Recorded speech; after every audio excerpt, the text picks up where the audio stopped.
Recently, I had a very interesting case. This patient came to me, and he's a young man in his 30s.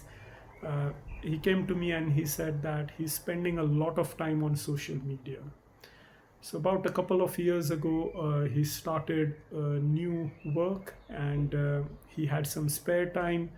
So, he thought, let's explore social media. He wasn't very active on that before, but he became active on Facebook, Instagram, WhatsApp, uh, and a few other social media accounts.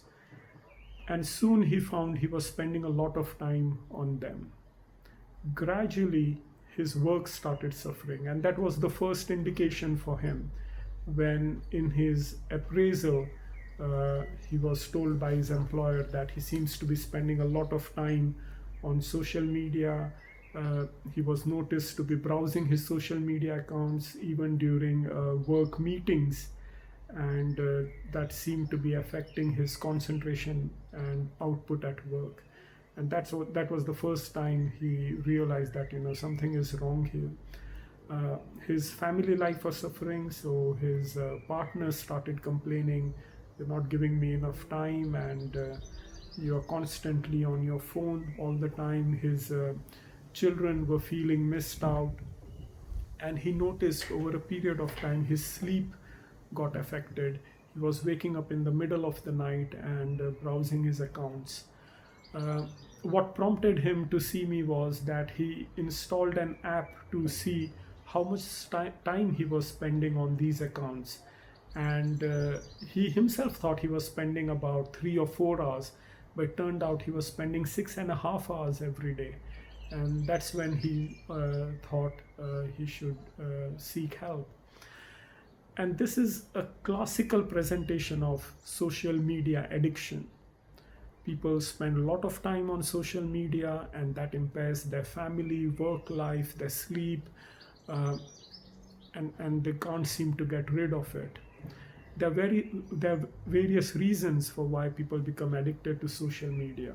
It usually starts as something, what we see in this case, wanting to explore, improve the social contacts, and see what's happening in the world. Social media accounts themselves, they are designed to be operated with quite ease, so you can get small chunks of information quite quickly. They use audio-visual techniques, very short clips, so you don't need to focus for long. So they are quite easy to operate as well. Many people have underlying issues with self-esteem, confidence. They don't have a lot of social circle in the real world, and sometimes people compensate for that in the virtual world. So that could be various reasons. There might be other reasons as well, anxiety or depression, for example, which then people try to cope with by spending more time on social media. The treatment is simple. The first tip is try to stay away from it if possible. Now, in some of my patients, I have seen that they get withdrawal symptoms. They feel actually anxious. They feel fidgety. They get a craving. They want to open these sites as and when possible. They just can't seem to resist that. One part of their mind says, "No, this is not good.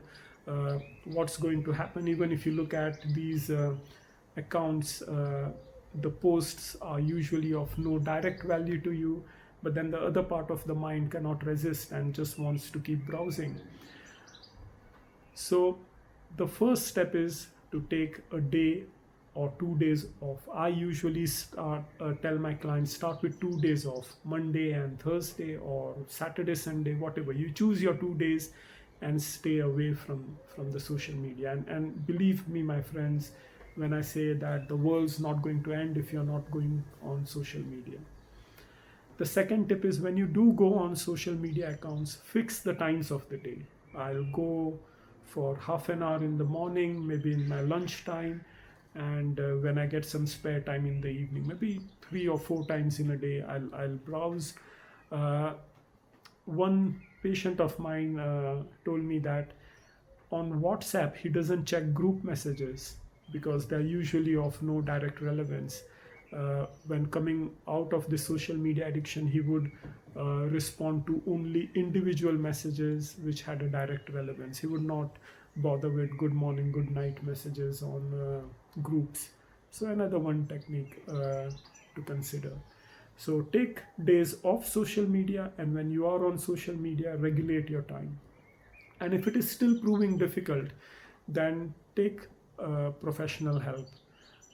There are medicines to help with addiction. There are no medicines licensed for social media addiction as such, but there are some medicines which can help with anxiety or sleep and things like that. I personally have used naltrexone in some cases with variable results. So there's medical help. There are psychological techniques to help with social media addiction.